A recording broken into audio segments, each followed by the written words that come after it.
Salam alaikum, bienvenue sur Darija Easy, ta chaîne qui t'apprendra le marocain easy.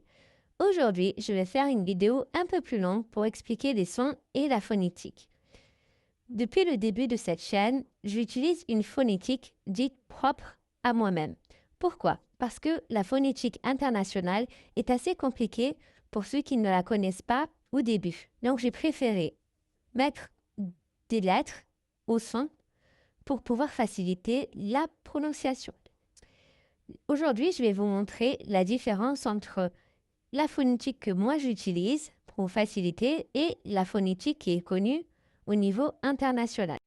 Bien évidemment, le but c'est qu'au final, j'utilise uniquement la phonétique internationale. Mais pour le moment, je continuerai à faire la phonétique que j'ai nommée Darija Easy.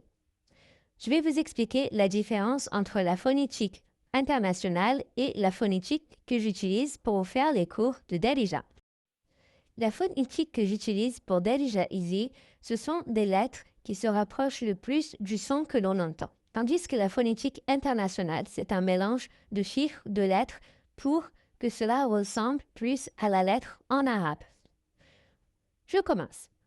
Dans la phonétique internationale, le son H, H est écrit avec le chiffre 7. Pourquoi 7? Parce que si on incline le chiffre 7, ça ressemble à la lettre H en arabe. Pour ma part, le son H, je vous l'écris avec la lettre H. Ensuite, il y a la lettre H qui s'écrit KH. Pour ma part, j'utilise également le KH pour faire le son H. Ensuite, il y a le chiffre 3 qui désigne la lettre Ain. Ain. Pourquoi le chiffre 3? Parce que Ain en arabe, quand il est en terminaison d'un mot, il s'écrit comme un 3 à l'envers, d'où le chiffre 3. Pour ma part, je l'écris 3 également.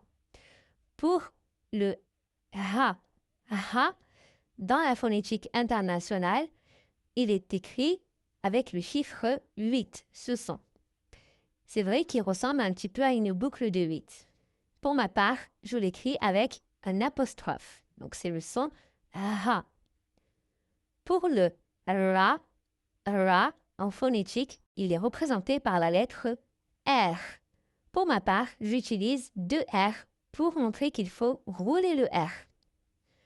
Pour le son rain, rain, on utilise dans la phonétique internationale le GH pour faire le son R. Pour ma part, j'utilise un seul R car un seul R se dit R également. Pour le moment, comme je vous disais, je continuerai à utiliser ma phonétique. De temps à autre, je mélangerai avec la phonétique qui est connue. Mais je pense que pour un début, il faudrait quand même mettre des lettres qui s'apparentent le plus au son. Voilà pour cette mise au point. J'ai eu 2-3 commentaires qui m'ont repris dans la façon d'écrire les choses, mais ceci est tout à fait normal, ce n'est pas une erreur de ma part, c'est pour faciliter l'apprentissage. N'hésitez pas, si besoin, à me demander et surtout, mettez cette vidéo en favori et je vous dis à bientôt, Inch'Allah, pour de nouveaux cours.